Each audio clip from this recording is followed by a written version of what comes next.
podcast, and we're back with another episode. And so we have Supriya Chechi here. She, I think, has a new haircut also, I think. Yes, That's because my connected. frozen shoulder Yeah, went gone. so and my hair is still the same. It's not cut the last 4 months. So, anyways, we're back with another episode, and we're discussing the 15th chapter of the Gita. Sorry, the ninth chapter of the Gita, 15th verse. Yes, right, And yeah, right. Supriya, you can take it from here. Okay, thank you, Kanan. Hare Krishna, Jai Shri I, Prabhupada.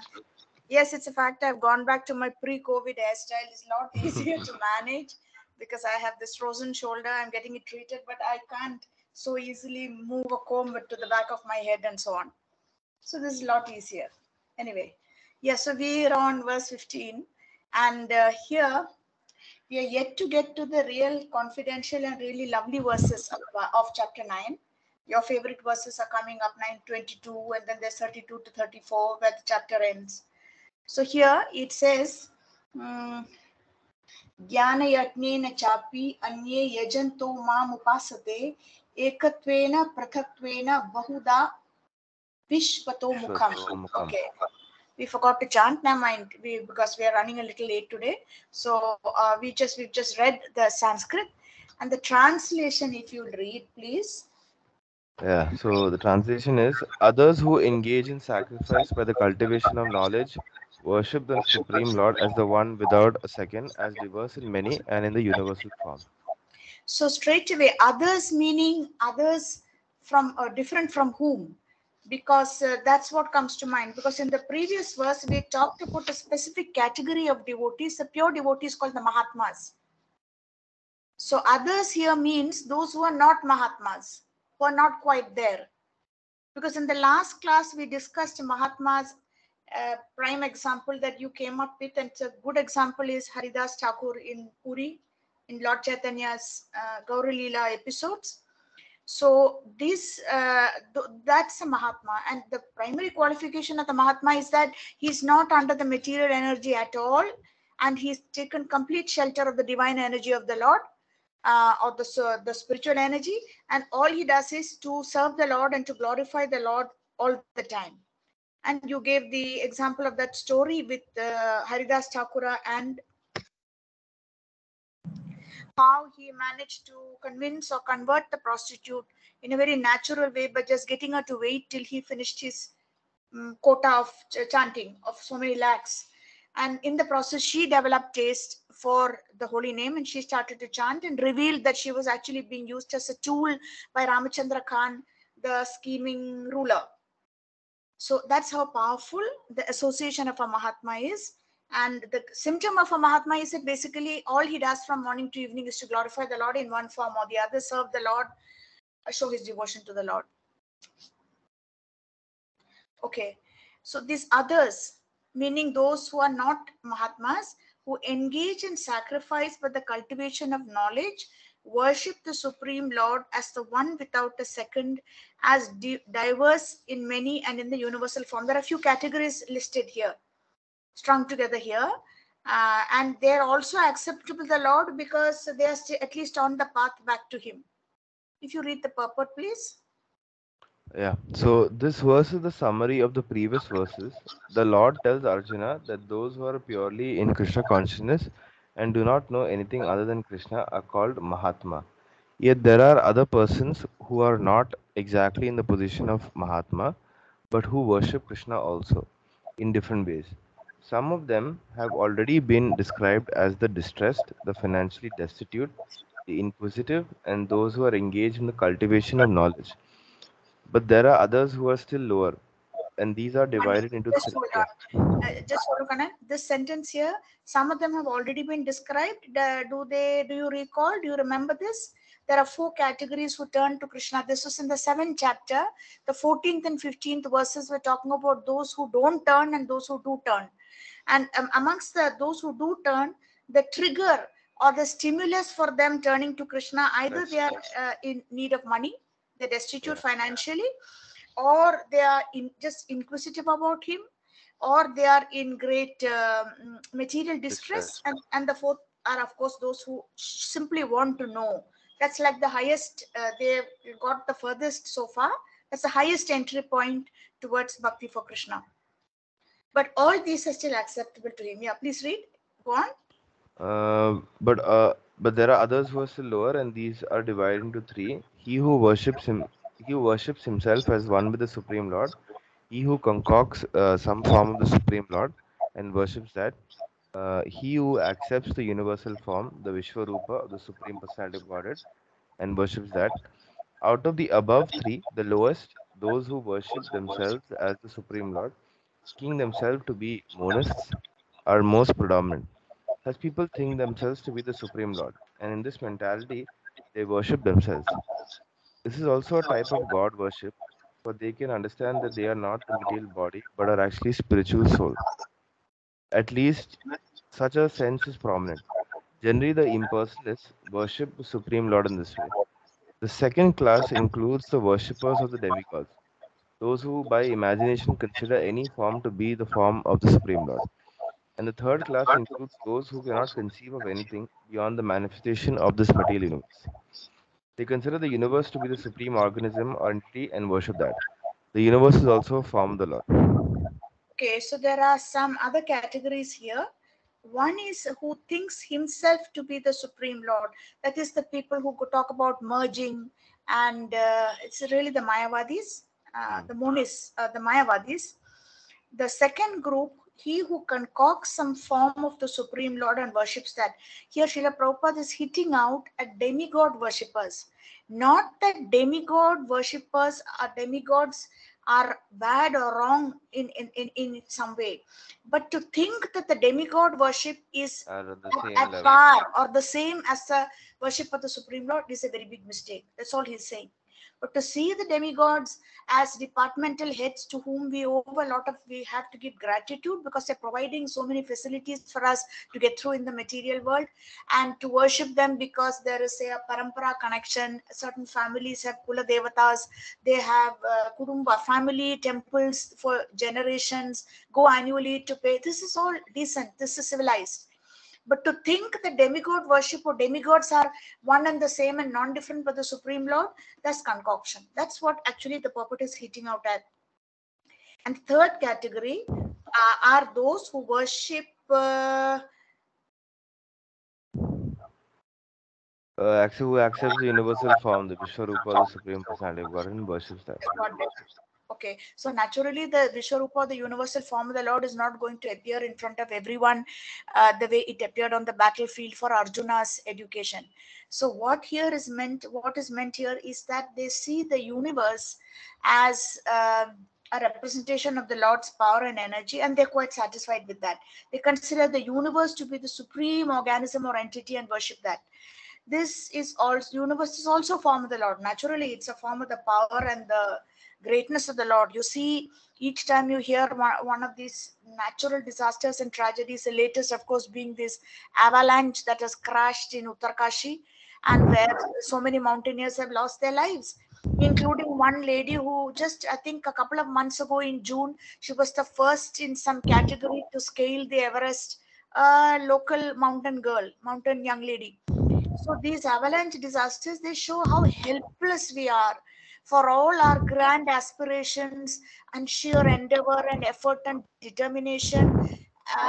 One, I don't know what to say. It's a big, not snowfall. Okay, one mass of ice comes crashing down and everybody is finished. They're still hunting for bodies. So definitely to see the Lord in the material universe or in the power and beauty of material nature is good and healthy. But to be happy with that and to worship that, I think he's also talking So, about in also different I have, parts of the, yeah, sorry, go just on. to interrupt actually. Just one doubt actually I had here. So, like, if you look at the where they say there are others who are still lower, and these are divided into three. So, these Yeah, three, like, if you, the yeah, first point, when they say he who worships himself as one with the Supreme Lord, and the yeah, second, he who concocts some form of the Lord and worships that. yeah. And the third is he accepts universal form, Vishwarupa, Supreme Personality of God, and worships that. So these 3 points are actually not like that. If you think about it, it's not that bad. But it's like in the sense that in one sense it's not so bad. But then It's not so but these states are because if one were to, let's say, worship the Vishwarupa form of the Lord, Mhm. that is still better than not worshipping at all, right? Sure, sure, sure. Uh, But I think the point that is being made here is, you have totem worship in certain cultures that are considered less advanced or backward. They take elements of nature and they give them names and they worship and live in terror and fear. I think the South Americans, then there is a kind of belief about the Stonehenge phenomenon in somewhere in the UK. Natural stone formations, yeah, nobody knows. Stonehenges, yeah. Nobody knows how Yeah, they nobody. found it. How they got there, such huge stones. How? Because there is no mountain out of which it was carved. From where such huge things were? So people are in awe. People are almost, like you say, terrified by the whole idea that how did it happen? It's like something miraculous on the power of nature and the power of God. So that's all okay. And so also, I think in South American in and other cultures, totem worship. It's trees are worshipped, stones are worshipped, and rivers are worshipped. That's okay, but why it's considered inferior is because finally it's all very impersonal and is Mhm. built on awe and reverence and fear. It's fear based, so that's inferior. It's because then they don't move forward, they just stay at that level, therefore it's considered inferior. Those who concoct that, meaning the demigod worshippers, as I said, not that demigods are in themselves bad, because they are departmental heads and they're working under the command of the Supreme Lord. But it's when people mistake demigod worship to be one and the same Mm. as the worship of the Supreme Lord, that's real concoction.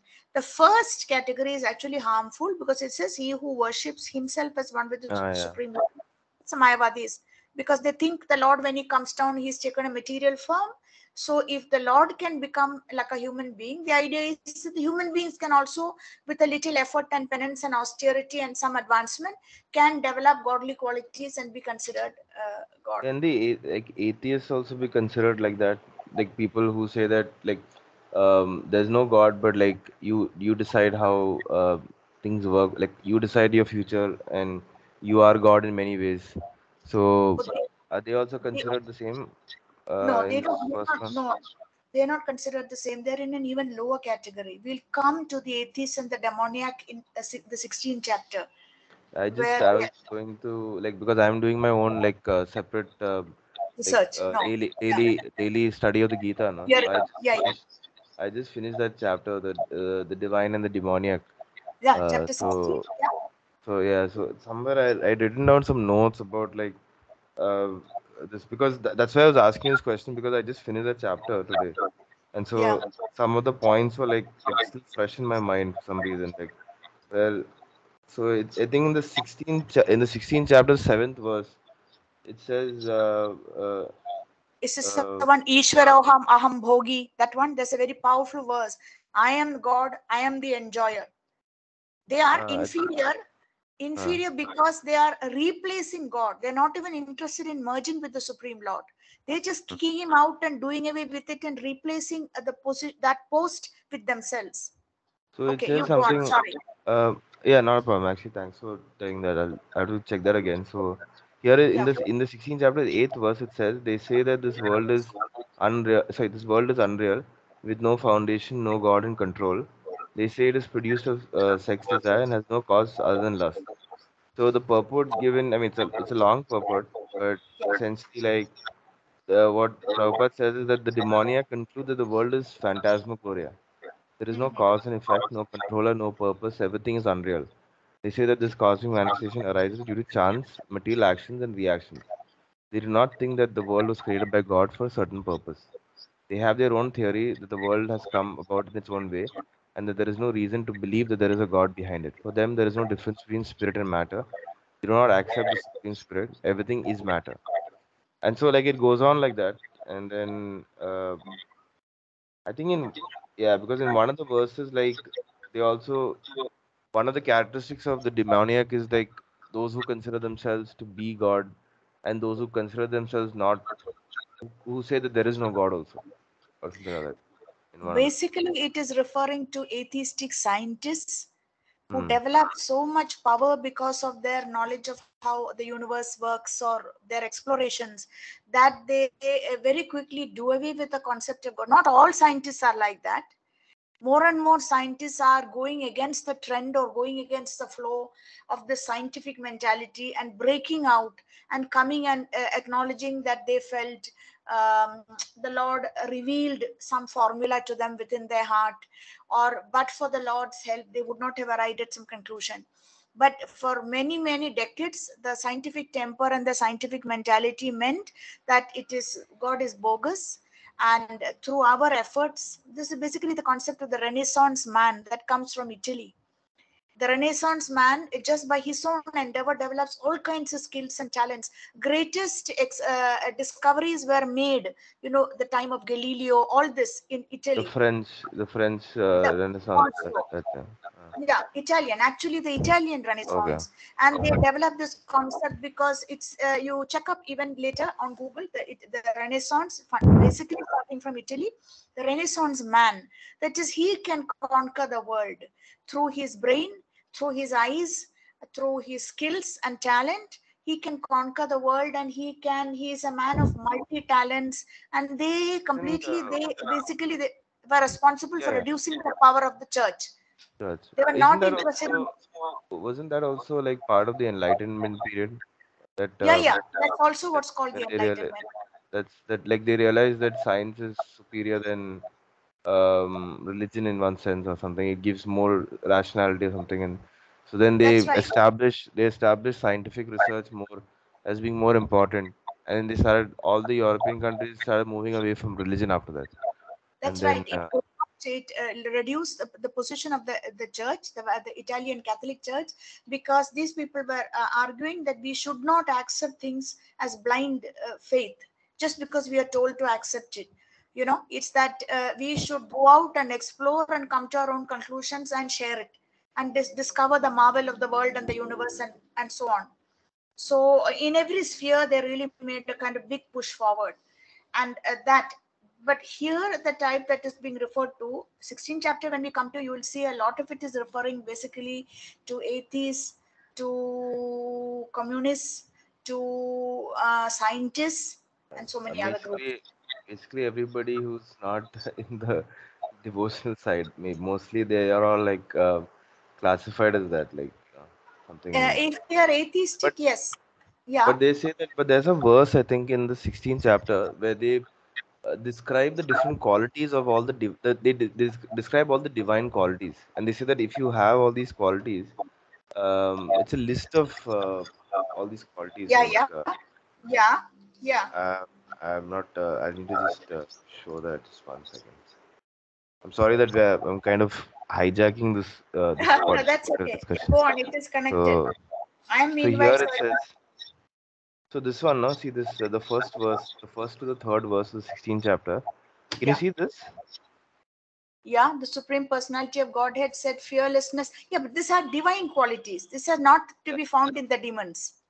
These are divine qualities. So like those who have these qualities are said to be like in the good. It's like even if you don't Yeah. believe in God or something, you can if you still have something something similar to this, then you're still on the right path in one sense. Like if you have No, uh, no, no. similar These like can't. No, no. These can't be people who don't believe in God.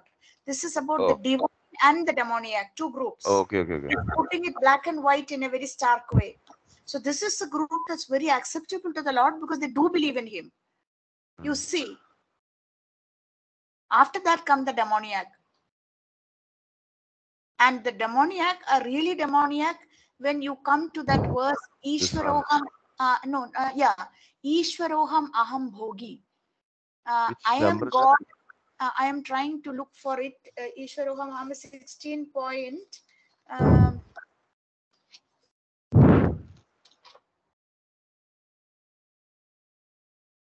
Ishvaroham. Uh, Etam Drishtam Avasthabhya. Not this. we are getting to it. 1 minute. 16.6. Ah, think is it the last verse? And no, it's not so much into. I'm surprised it's not coming up earlier.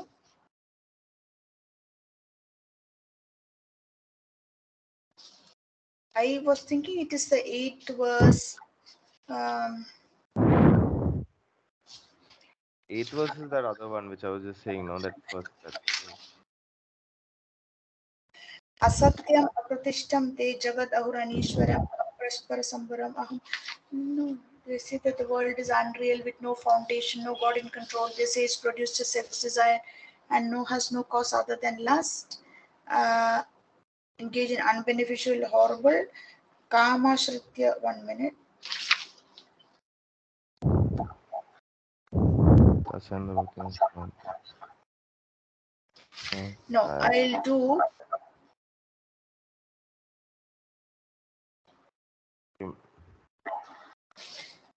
Asurum. Sorry guys, we're still trying to figure out which verse. No, I will do a quick search on my phone. That will give better results. Okay. Uh, if I even just type it from Ahambogi, Bhagavad Gita. No. This is, I mean, there's something similar to that, like you were saying, this the 13th to the 15th verse. It says, "So much wealth do I have today, and I will gain more according Yeah, to yeah, my that's skill." the one. That's the one. That's the one. Yeah. The 1 minute. Uh, so then, Yeah, no, 60 verses 13 to 15. 13, 15. Yeah, You're that's right. That's right. You already found it. 16. My phone said the same thing. so. There's no purport in this one though. That's why I was like, I remember this verse because there's no. I think this was the only verse in the chapter that didn't have any purport. Mm, yeah, this is the 14th verse. Ishwaroham aham bhogi. The second line of the 14th verse. Ishwaro ham aham bhogi siddho So ham ham balavan balavan sukhi. sukhi. I am powerful. I am the enjoyer. I am God and sukhi. I am perfectly content. This is like a classic mentality. That I am the enjoyer. I am perfect. I am powerful and happy. And go on. It goes on. There is a translation. There's no purport. That's true. Hmm. The one that you started reading, the demoniac person thinks so much, well do I Yeah. have to pay and I will gain more according. Actually it's kind of there's a progression in the evil qualities of the people who turn away from the Lord. So what we are seeing in chapter 9 is still the mild kind. In chapter 9, these verses,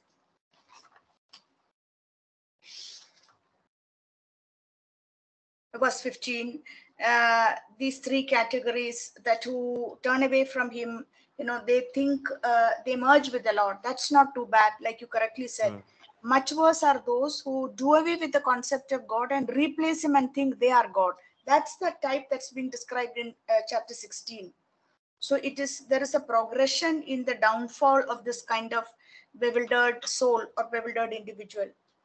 And here, so these three categories that are mentioned here, those who worship themselves as the supreme, those who concoct some form like demigods, and those who accept the universal form of the Lord and think that's the ultimate. All these are dismissed. And not dismissed, sorry. There's like a hierarchy. They are not like the Mahatmas, but he says, the next verse will tell us Hmm. that they are also acceptable to the Supreme Lord because they're at least on that kind of path trying to seek him, even if it's a very slow path. In verse 16, for the benefit of these people, he's talking how basically he is everything and he is in everything. So you have this, but it is I who am the ritual, the sacrifice, the offering to the ancestors, the healing herb, the transcendental chant. I am the butter and the fire and the offering. What he is coming to say, what Lord Krishna is coming to say is, then why not just worship me directly? Why not worship me as I am in this human looking form? Because if you want, instead, if there are those who prefer doing rituals and sacrifices, the brahmanas who have a taste for the yagyas, the offering to the ancestors, those who are doing a lot of pitra puja, who are aiming to go to pitra loka, the healing herb, the transcendental chant. I am there in everything. I am the butter and the fire and the offering. So because in these yagya kundas, or when you see the sacrificial in the where the fire sacrifices are done, there is a fire, and then you see a priest pouring something into the fire, ladle of ghee usually, throwing bananas, throwing grains, because the fire is considered the tongue or the mouth of Vishnu. And before the yagya is started, Vishnu is actually invited to come and sit and participate. So these oblations that are being poured into are to feed him and to make him happy. Now here he is saying he is everything. He is there as the butter or the ghee that goes into the fire. He is there as the fire, and he is there also as uh, the fire and the offering and the butter, everything. So if he is everything, then the question naturally will come here. We'll see in the purport. Would you like to read the purport to verse 16? Yeah, the Vedic sacrifice known as Jyotish Toma is also Krishna, and he is also the Mahayagna mentioned in the Smriti. The oblations offered to the Pitraloka or the sacrifice performed to please the Pitraloka, considered as a kind of drug in the form of a clarified butter, is also Krishna. The mantras chanted in this connection are also Krishna, and many other commodities made with milk products for offering in the sacrifices are also Krishna. The fire is also Krishna because fire is one of the five material elements and is therefore claimed as a separate energy of Krishna. In other words, the Vedic sacrifices recommended in the Karmakanda division of the Vedas are in total also Krishna. Or, in other words, those who are engaged in rendering devotional service unto Krishna are to be understood to have performed all the sacrifices recommended in the Vedas. Hmm. So this is really Prabhupada is making a case for those who want to come beyond the Karmakanda section of the Vedas. In fact, the major section, it said that the 95% of the Vedas is to cater to the Karmakandis, because that's the mentality of the majority of people. But there'll be a small section that wants to go beyond Karmakanda, because Karmakanda just means it ensures that you get a more prosperous afterlife, you get a more prosperous next birth. That's all. It doesn't tell you how to get out of the cycle of birth and death. But this last section of the Vedas, the Upanishadic parts, they are the ones that talk about getting out once and for all, that there's something beyond just doing our karma and coming back to this material world. So Srila Prabhupada, in that same mood or vein, is saying, in other words, the Vedic sacrifices recommended in the Karma are in total also Krishna. Those who are engaged in rendering devotional service directly to the Lord need not waste their time doing the Karma Kanda sacrifices. He's kind of trying to fast forward and speed them up, because he is said to understand what is the intention of Lord Krishna in these verses, that he wants people to fast forward and get started on the journey back to him, not to sit here life after life just thinking they're being very dutiful and very pious and religious, doing not making any mistakes, but just ensuring that they will come back in a better situation in the next life, or go to a better planet and then eventually come back here. That's a bit hopeless, because you can spend so many lifetimes like that. And therefore he is suggesting, we are going to come to a very interesting analogy that he gives. Like if there is the staircase to reach to the terrace, and there is a lift that takes you straight to the top, an intelligent person won't waste their time climbing the staircase, unless of course you're doing it for physical exercise like nowadays. You will take the lift and reach the top. So that is the difference between devotional service and bhakti yoga on one side, which is like the elevator to the top. Take it. This is what they're telling us. Take it. However imperfect you are, Krishna is waiting for that to happen. And instead of wasting your time going staircase after staircase, that is like life after lifetime after lifetime. And he gives this actually in, I think, the 18th or the next purport, or the 18th purport. Let's just read the 17th. Mm. Oh, okay. Just chant the 17th. I forgot we are supposed to be chanting in a slow way, Yeah, but sure. just to get you familiar with the tune, the meter. Pitahamasya jagato mata dhata pitamahah Mah Vedyam Pavitram Omkara Raksama Yajurevacha. once more. Pitaham Pitaham asya asya jagato mata data pitamaha Vedya Vedyam pavitram Pavitram. omkara raksama yajurevacha Just once more because we do it 3 times. Pitaham Pitaham asya asya jagat jagato mata mata data pitamaha pitamaha Vedyam pavitram omkara vedana raksama yajurevacha. Okay, let's see what the translation is telling us. Please read. So it says, I'm the father of this universe, the mother, the support, and the grandsire. I am the object of knowledge, the purifier, and the syllable Om. I am also the Rig, the Sama, and the Yajurvedas.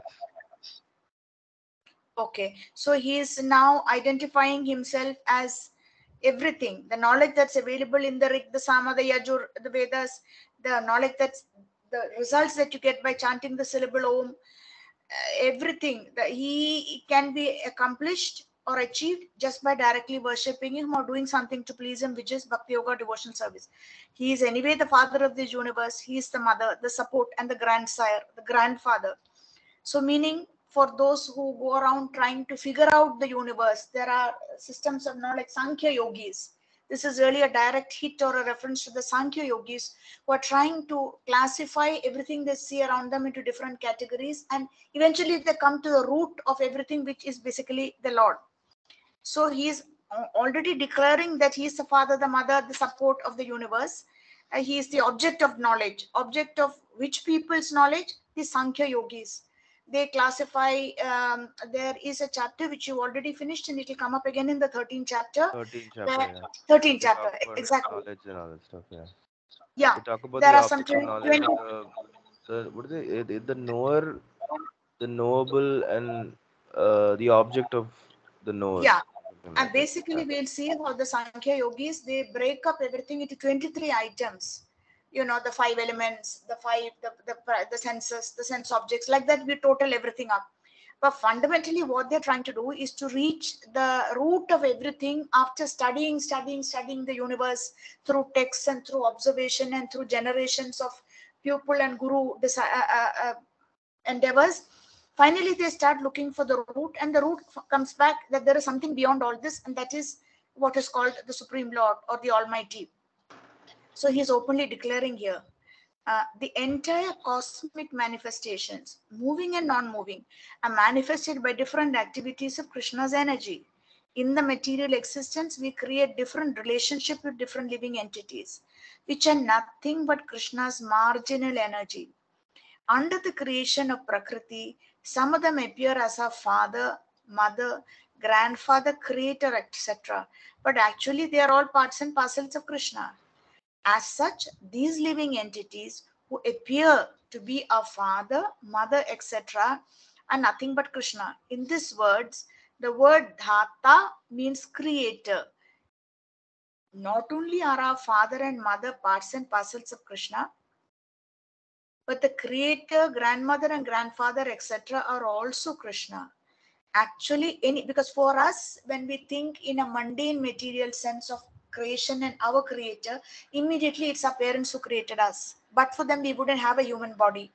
Then it goes back. You have your grandfather and your great grandfather, and therefore we are taught to be respectful and grateful to them and to be aware of that line. In any culture, even in a Western culture, they will tell you about the family line.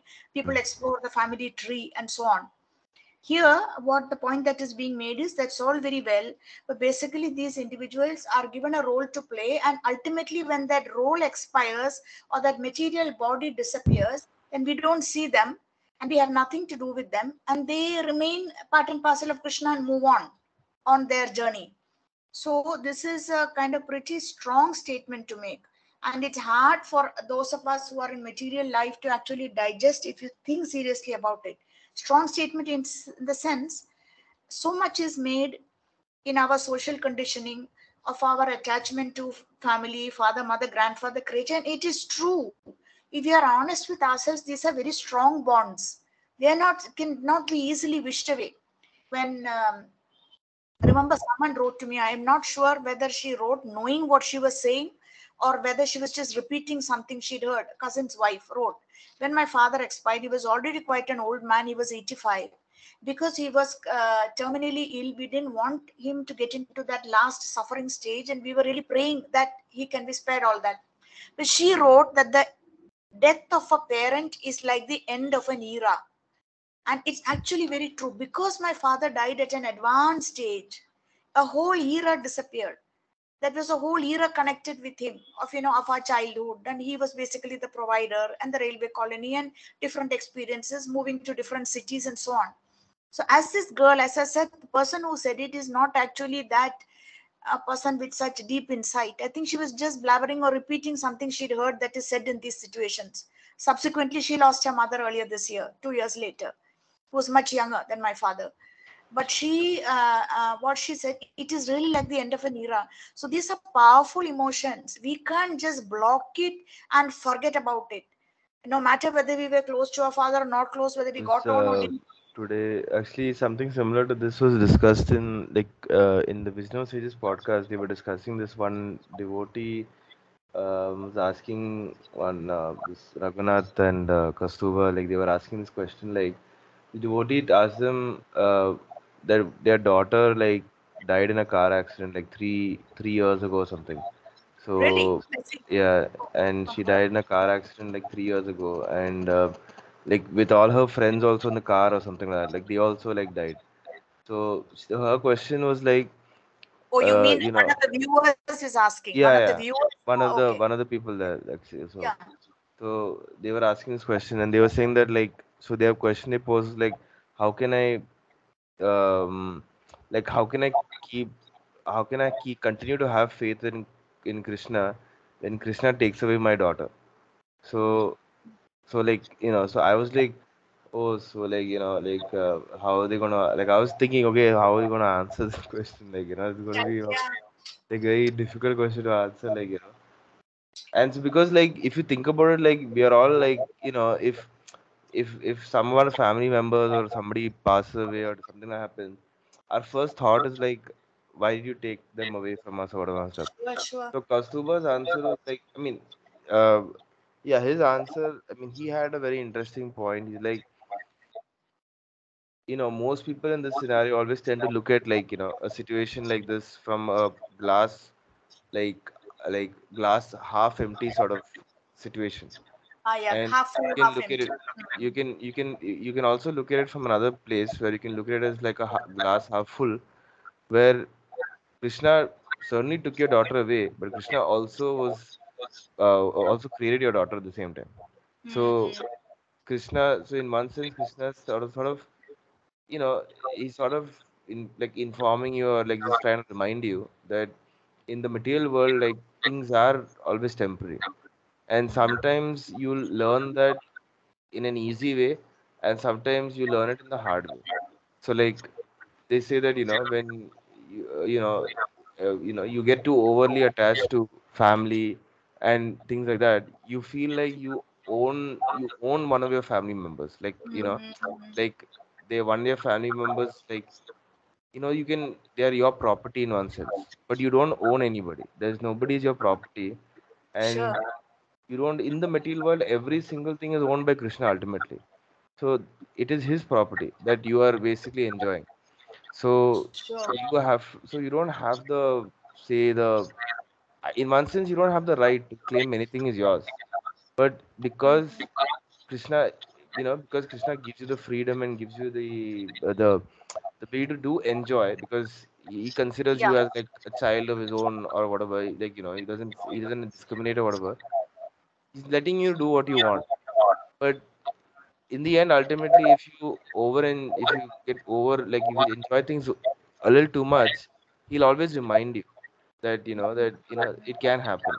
Now obviously, like it's sad when, like when some one of your family members passes away, and then to have to understand that, and also to kind of internalize that sort of that reason, no, it's very difficult, Very but difficult. Yeah. that's probably the only thing that you can, that will give you some kind of um like Solace. Solace. Yeah. solace, yeah, solace, yeah. I agree with you. I think it's a good answer because Also, like we learned in the 7th chapter, sometimes people need material distress to make inquiries and turn towards Krishna. He himself says, no, material distress, financial distress, curiosity, and I agree that that's a good answer, that he created and then he took away. In fact, I have to check where, in which part of the Mahabharata, whether it really can be traced, but I have heard, seen this quote or saying that at the end of the Mahabharata war, when Arjuna is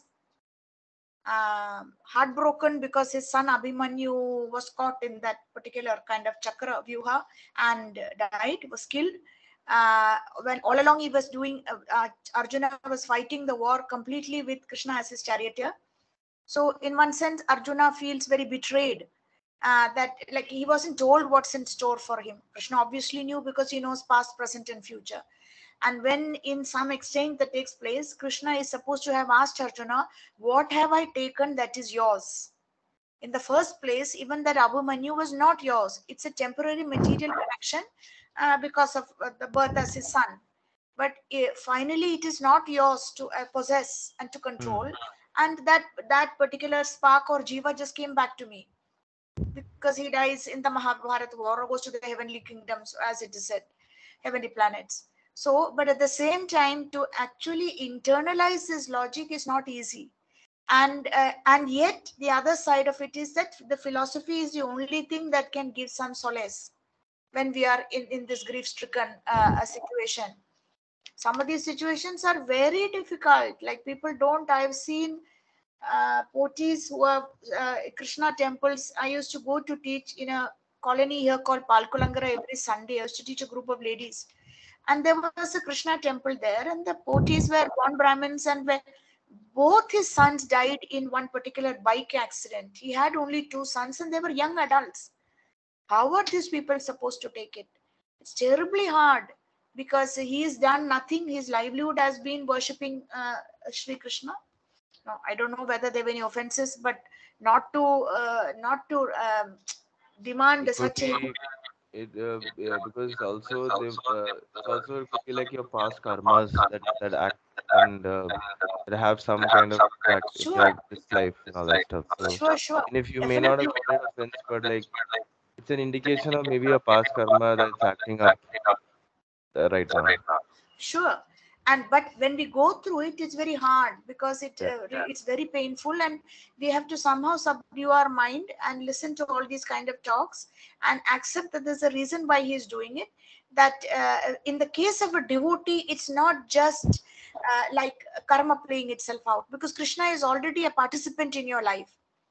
In the case of a devotee, that's why they say there is no karma for devotees. It doesn't mean that karma doesn't unfold, but it means that there is some teaching going on and some closening of the relationship between Krishna and you in your grief and in all the blame game and everything. People go and cry in front of the deity or cry inside their mind and say, "How could you do this for me? You're so terrible, you're so cruel, I trusted you," and so on. But through that whole cleansing process, Krishna is very much a participant.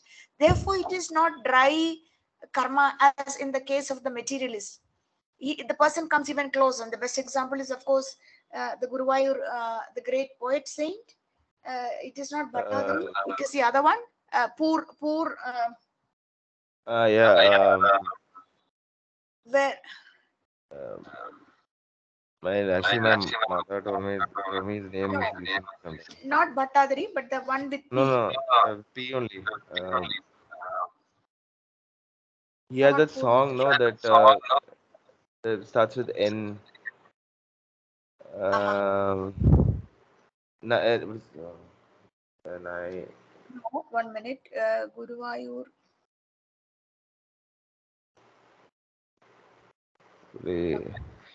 actually, if I ask my mother, she probably know the name of that person. Actually, she just told me the name. Uh, if you want, I can just ask my mother and come back. Yeah, yeah. Ask her. I'll just ask her.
Sorry guys for the long interruption in between. But yes, Yeah, yeah. is it Poondanam?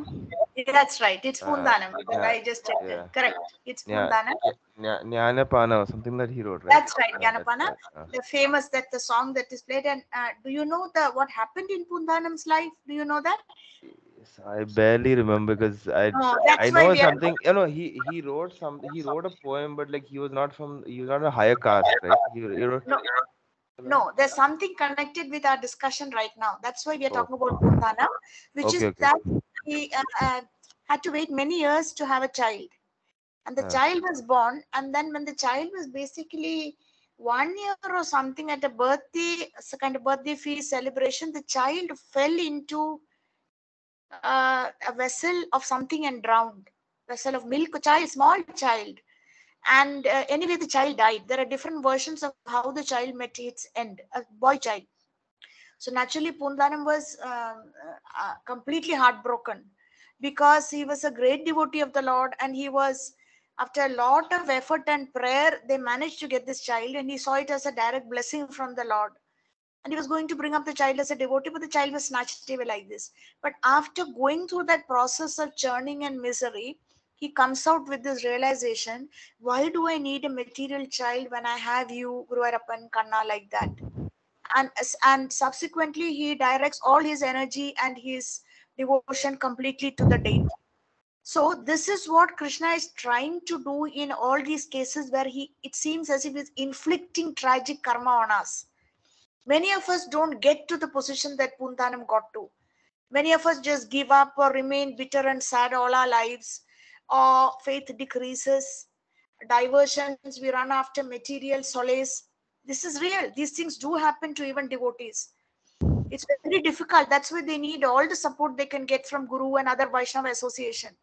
So the idea is that through the cleansing, we realize through these tragic blows that our karma inflicts, Krishna is there as a participant to help us understand that eventually there is nothing beyond him, whatever you may lose.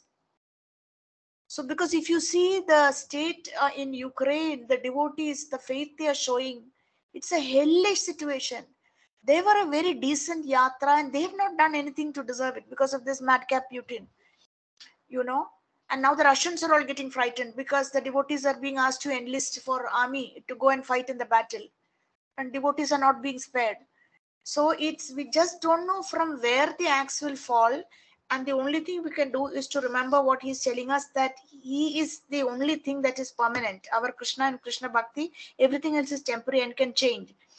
Therefore, after talking about how he is grandmother, grandfather, etc., he's saying here, whatever we want to know through the Vedas is but a progressive step towards understanding Krishna. That subject matter which helps us purify our constitutional position is especially Krishna. Similarly, the living entity who is inquisitive to understand all Vedic principles is also part and parcel of Krishna, and as such is also Krishna. In all the Vedic mantras, the word Om, that is a Pranav mantra, is a transcendental sound vibration and is also Krishna. And because in all the hymns of the four Vedas, Sama, Yajur, Atharva, the Pranav or Omkara is very prominent, is understood to be Krishna. Basically, he's just going on hammering home this point that everything is Krishna. everything is There's no Krishna. getting away. There's no getting away from it at all. Okay. Next verse. We can do one more verse. Gatir Bharta Bharta Prabhu Prabhu Sakshi Sakshi Nivasah Nivas Saranam Sharanam Surat Surat Prabhava Prabhavaha Pralayah Stanam Stanam Nidanam Nidhanam Bijam Bijam Avyayam. Avyayam Okay, once more. Gatir Bharta Prabhu Sakshi Nivas Nivasah Saranam Sharanam Surat Surat Prabhavaha Bhava Pralaya Pralaya Stanam Nidhanam. Nidanam Bijam Avyayam Once more.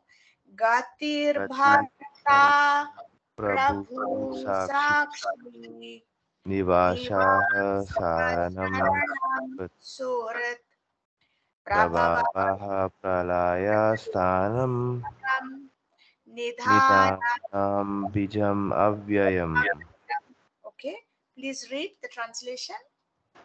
I am the goal, the sustainer, the master, the witness, the abode, the refuge, and the most dear friend. I am the creation and the annihilation, the basis of everything, the resting place and the eternal seed. Okay, Gati. Read the means. Gati means a destination where we want to go, but the ultimate goal is Krishna, although people do not know it. One who does not know Krishna is misled, and his so called progressive march is either partial or hallucinatory. There are many who make as a destination different demigods, and by rigid performance of the strict respective methods, they are reach different planets known as Chandraloka, Suryaloka, Indraloka, Maharloka, etc. But all such lokas or planets, being creations of Krishna, are simultaneously Krishna and not Krishna. Such planets, being manifestations of Krishna's energy, are also Krishna, but actually they serve only as a step forward for realization of Krishna. To approach the different energies of Krishna is to approach Krishna indirectly. One should directly approach Krishna, for that will save time and energy. For example, if there is a possibility of going to the top of a building by the help of an elevator, why should one go by the staircase step by step? You said this example. Yeah, Everything yeah. is resting on Krishna's energy, therefore, without Krishna's shelter, nothing can exist. Krishna is the supreme ruler because everything belongs to him and everything exists on his energy. Krishna, being situated in everyone's heart, is the supreme witness. The residences, countries, or planets on which we live are also Krishna. Krishna is the ultimate goal of shelter, and therefore one should take shelter of Krishna either for protection or for annihilation of his distress. And whenever we have to take protection, we should know that our protection must be a living force. Krishna is the supreme living entity, and since Krishna is the source of our generation, or the Supreme Father, no one can be a better friend than Krishna, nor can anyone be a better well-wisher. Krishna is the original source of creation and the ultimate rest after annihilation. Krishna is therefore the eternal cause of all causes. Okay. So, Srila Prabhupada is hammering home this point that why should we waste time? We should save time and energy because we don't know when we are going to need this full shelter. This Gati is the destination. So, Sharana Gati basically means taking full shelter of Krishna. That should be our destination. Param Gati, topmost destination. There are Swamis with names like that. And to approach the different energies of Krishna, to approach Krishna in there, why should we waste time? He's making this solid point. Because nobody but Krishna can be a better well wisher. And actually, because Srila Prabhupada was so thoroughly convinced and with unshakable faith. If you read, I was hearing an audio recording with Mukunda Goswami, who was Michael Grant, a very young man when he met Srila Prabhupada in 1966 in America. He was practically the first person to cross Srila Prabhupada's path in America, who became and remains today an ISKCON devotee aged 80, 82. He lives in New Zealand. But this Michael Grant, there's a whole series called Prabhupada Memories, and this particular episode is 76 or 67, and you just have to see Mukunda Goswami. It makes very interesting hearing.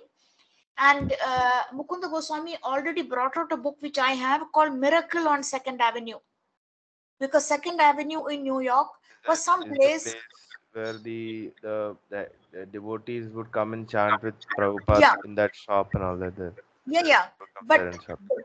why he calls it a miracle is because the way the whole thing got started, there was Yeah. nothing, no money. There was just an old man with no real Yeah, support from actually, anywhere. I think I've heard of the Mukunda Goswami because he's like sometimes he comes as a guest appearance on the Wisdom Right, Sages right, podcast. right. He comes Okay. on that. So I have heard his like story. He has like many like stories and pastimes. Actually, they bring in a lot of these old devotees who worked with Prabhupada. Yeah, proper. Yeah, yeah.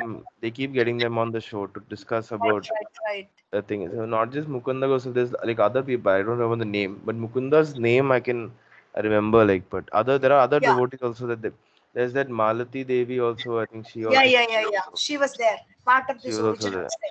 She was there. Yeah, Why she it's she was. important to Why it's important to hear from them? Because ISKCON has changed considerably since then. Definitely, it has become more bureaucratized and more this hierarchy. So it's good to hear from them because it will tell us how Prabhupada would have dealt with a certain situation today. We can at least figure out on our own, even if we can't But influence the way I ISKCON is functioning now. but I also wonder, like, obviously that generation will pass away at some point. Yeah. Then when Die, they yes. pass away, then it'll be even much more difficult then, I guess. Like to understand like the essence of what Prabhupada is trying to say. But But that's luckily why, there's videos at least. So yeah, the those, archives, the videos and the archives, they're so carefully preserved. It's a great project somewhere in North Carolina. They keep kind of updating and making duplicate copies and protecting. And I found this, I am familiar with most of the stories and the anecdotes, but still it just shows, you can say, the audacity, the transcendental audacity of Srila Prabhupada. Normally when we say audacity, we talk in a negative term. How dare he do something? How dare he ask for this? But Srila Prabhupada was so utterly convinced that he had a certain mission and Krishna was with him. So Mukunda Goswami, Michael Grant says, even after they found this particular storefront, which became Matchless Gifts, which opened here in New York, 26 Second Avenue, that is the correct address. There were so many hassles. The man who was going to rent it out was asking for a certain sum, I think. And Mukunda Goswami and Srila Prabhupada had no clue where the money was coming from. And Mukunda, that time he was Michael Grant, and his friend just said, this is a very worthy cause. This basically, Michael Grant says he had been searching and searching for someone who was not hypocritical. He was sick of the hypocrisy within the church he was trained in.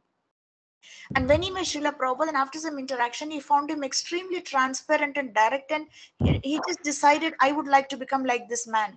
So I will somehow stretch my resources and give my money and help in whatever way. And I will rustle up some friends. Let's see where this leads. That was his kind of attitude. And with this, I think they were bargaining for renting something. And say, I think the man was asking for $100 or something a month. And Srila Prabhupada very quickly said, the way he dealt with the whole situation, he understood that 100 may be a bit tight for Mukunda and his friends, but something little less.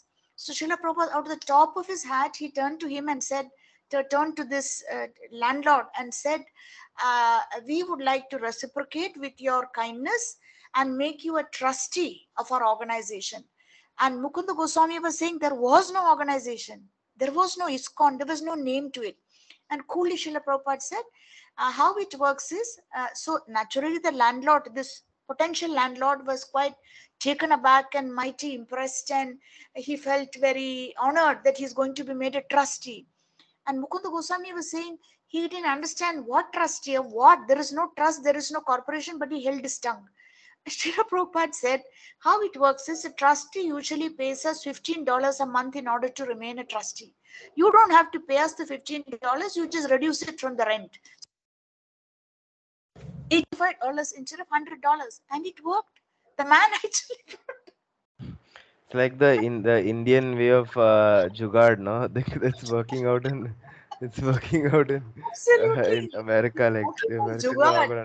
Yeah, talk of Jugaad. The strange man wearing strange clothes who talks English in a very strange accent convinces this hardcore businessman American, makes him a trustee of a trust that doesn't exist, of an organization that has not taken birth, that has no name. And not only that, gets a flat $15 discount every month, and the deal was done. And similarly, once they moved in there, Srila Prabhupada got after Mukunda Goswami to say, you should go to the electricity department and argue that they should give us free electricity because we are doing some God's work. So Mukunda Goswami was taken aback. He said, they will think I'm out of my head. Srila Prabhupada said, you have to do what I asked you to do. So he went and he repeated. And the man just looked at the Mukunda Goswami and said, like, just get out of here. Because they had not heard this concept. Srila Prabhupada went back to the same place 2 days later and convinced them, and they gave some huge discount for the electricity. So that was the kind of potency he had. People just couldn't argue with him at all. And he would do this. Normally, you would consider what we see today, unfortunately, is just crooks dodging every payment that is actually due from them. not, squeezing money out of the system, cheating, robbing, taking more than what they really need. The paper said there was a huge haul, I think, at the Trivandrum airport. A single wristwatch coming with somebody from Dubai. He tried to smuggle it in so that he wouldn't have to pay customs duty. Studded with diamonds inside, outside. The wristwatch alone cost 26 crore rupees. So imagine the customs duty then. So they tried to smuggle it in. Anyway, the man got arrested. They didn't reveal his name. Must be some big shot. So that's all that we hear today. But Srila Prabhupada was doing that same kind of, if you like, transcendental crookery, not for any personal gain, just to get the movement going. And there are so many incidents galore like this, which how he just got the whole thing going, because he had such unshakable faith that Krishna is in everything. Krishna is present hearing these conversations. Krishna is inside the heart of the electricity department man and of the landlord, and he will somehow turn his heart favorably towards the request. So Mukunda Goswami has lots of great tales to tell, because he moved closely with Srila Prabhupada at a time when he did not know who Srila Prabhupada was. He just said the Swami has come, the Bhaktivedanta Swami. He didn't know he could, if he wanted, just tap Srila Prabhupada on the shoulder. He tells a story. He said early days, Srila Prabhupada is lodged on the 4th floor of one seedy, dingy apartment. If someone knocked at the front door, the person would have to come down. There was no bell, nothing. The door was locked. So Mukunda Goswami had no way how to he tried calling out, nobody was hearing. Finally, he said he started throwing coins at the window of Srila Prabhupada, like, we do amongst friends. And Srila Prabhupada didn't take offense. He came out and he said, just now, I will come. And he came down 4 flights of steps to open the door for Mukunda Goswami and took him up. So there was so much easy freedom, because that later things changed. He says things changed. 10 years later, it was not so easy to reach Srila Prabhupada. There was a whole hierarchy of secretaries and temple presidents and governing body commission and India and so on. But those precious early days, this man Michael Grant, who was married at that time to Janaki, that marriage fell apart. And Janaki's sister is the famous Yamuna Devi, the cookbook author, and the singer who sings Govinda Madi Purusham, and who was Pujarin and did so many things. That was a very unique set, that those 4 or 5 of them. I don't know what they did in their previous lives that they got this fortune. What they did. Because such extraordinary situations, and now we have all that to fall back on, and we can say, okay, never mind. Let me go to Timbuktu and try to start ISKCON. It might work. But those people had nothing to fall back on. They didn't have piety, pious karma, blessings of their parents, gurus, everything they had gotten wrong. So it's like one of the most extraordinary phenomena in world history that's ever actually taken place, the kind of turnaround and the events that happened. So really, Srila Prabhupada is saying that everything, Gati means the destination, and why waste time, and why should we, Krishna is the supreme, take the elevator to the top, why should we waste our time taking the steps? Krishna, being situated in everyone's heart, is a supreme witness. The residences, countries, or planets which we live on are also Krishna. Krishna is the ultimate goal of shelter, and therefore one should take shelter of Krishna either for protection or for annihilation of his distress. And whenever we have to take protection, or we should know that a protection must be a living force. Krishna is the supreme living entity. Meaning, some people will like to take protection of huge money and say nothing can go wrong. I am now so rich, nothing can go wrong. But it doesn't work like that. That's something material. Therefore, he is stressing this. And whenever we have to take protection, we should know that a protection must be a living force. Krishna is the supreme living entity. And Krishna is the source of our generation, or the Supreme Father. No one can be a better friend than Krishna, nor can anyone be a better well-wisher.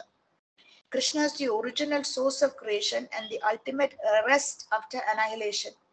Krishna is therefore the eternal cause of all causes.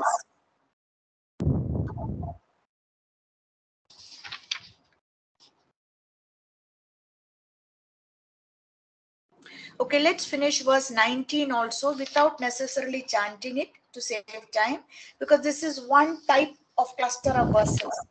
This is more like descriptive of how he is in everything. So let's finish verse 19 also, and from verse 20 next time,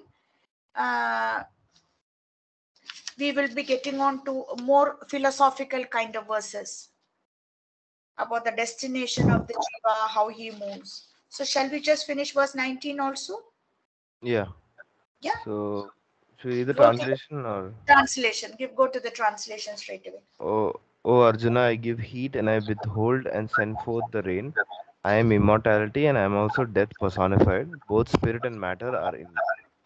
Okay. Purport. I give heat and I withhold and send forth the rain. Absolutely, we know that when there is drought or when there is too much rain, there's nothing we can do, as we've seen in recent times in places like Bangalore. Now I think it is Delhi. I give heat, he can also give terrible cold.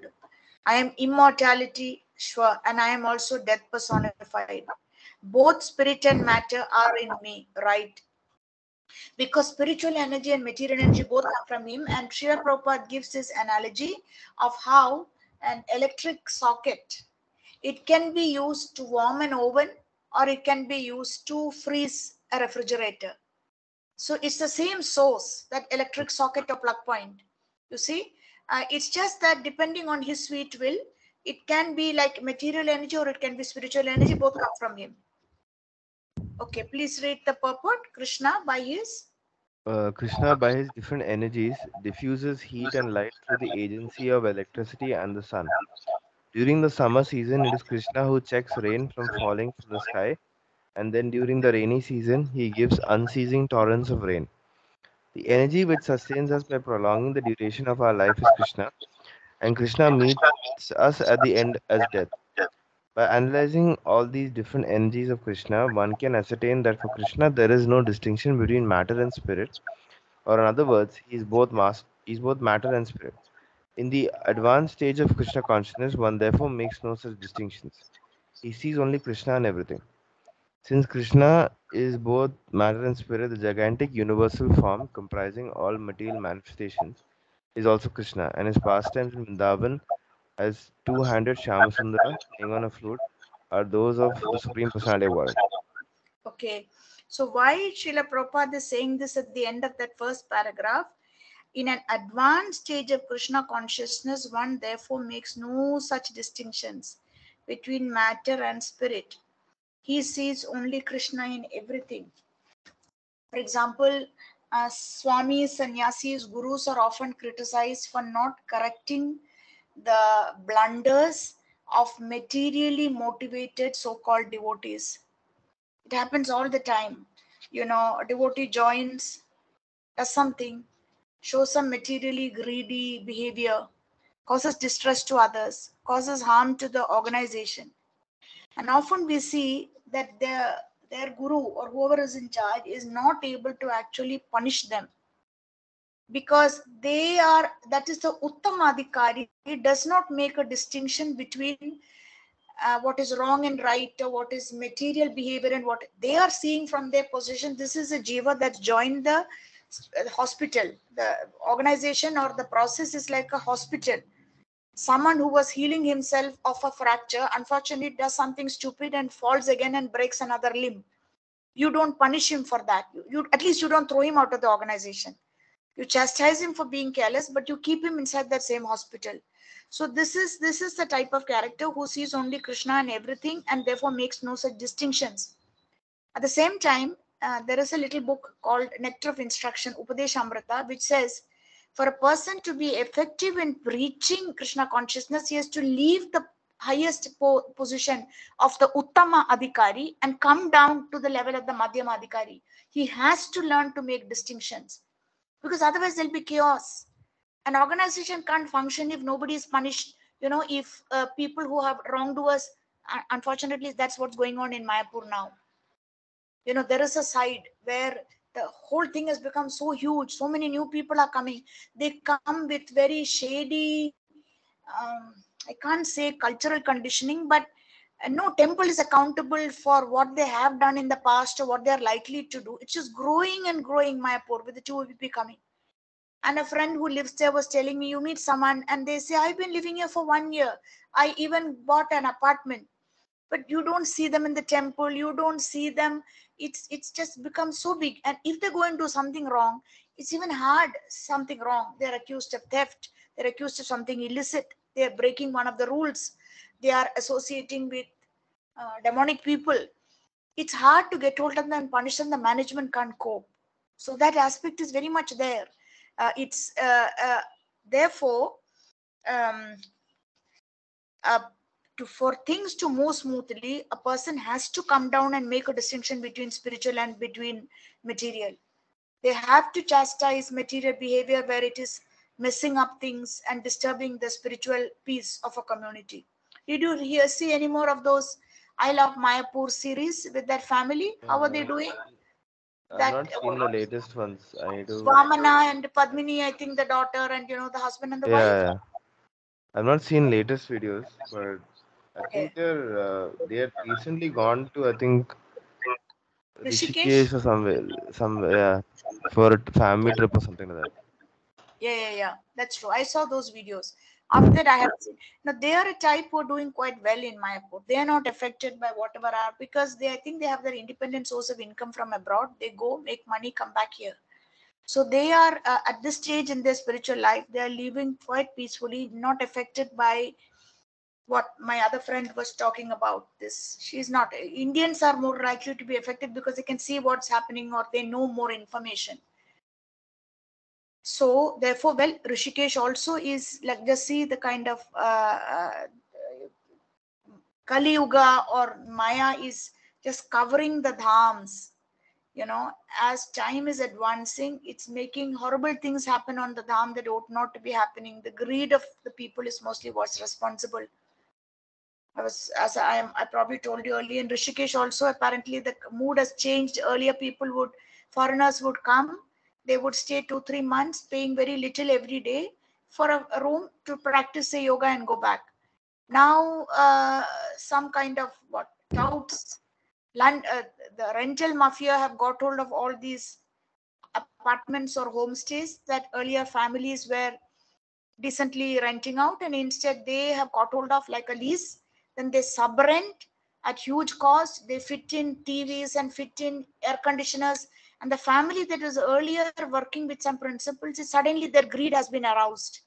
So that's where the crime comes in, because then those same foreigners who are coming paying as little as 200 rupees a day, living for 2-3 months on very friendly terms with the Indian family, doing their yoga and going back, coming back next year, coming back the following year, they now have nowhere to go to because the prices have been jacked up. 30,000 a month, 20,000 a month for that same homestay apartment, TV, AC, which they never Uh, wanted. Unfortunately, in India, like as long as people don't have the means to earn a livelihood, things like this will keep going on, where people will Easy corruption money. and things like, yeah, like easy money, getting hands on things like that, will It's keep very happening true. because if you don't, you know, because majority of the Indians are still, I think, uneducated, they're illiterate, and they don't Life is a know. struggle. Yeah, I mean, they can't just apply and get a job somewhere because it won't be possible for them Life to is do a it. real struggle. So yeah, it's Sure. like as long as that keeps going on, these things will keep happening, and you can't do anything about it. That's the Yeah, unfortunate truth yeah, of. it's true. That's true. I think that's the sympathetic way to look at what's happening. That's also true. It's very true. Okay, so it's 6:15 now, and we'll Yeah, stop that's with this we try to verse. we'll try to end it on a high. Everybody just chant Hare Krishna, and then everything will be fine. Okay. All right. Yeah, that's true. Take shelter of the holy name. Yeah. Yeah. Okay, everyone chant Hare Krishna and take shelter of the holy name. And Krishna guides. It's true. If there is genuine sincerity and there is surrender, it really works. Okay, so we stop here, Kannan, and we will catch up again next week. Yeah, Let's sure. start starting from verse 20. Where now, as I said, the philosophical verses are going to start. Hmm. All All right, right? I'll just end the recording. Okay. Thank you. Yes.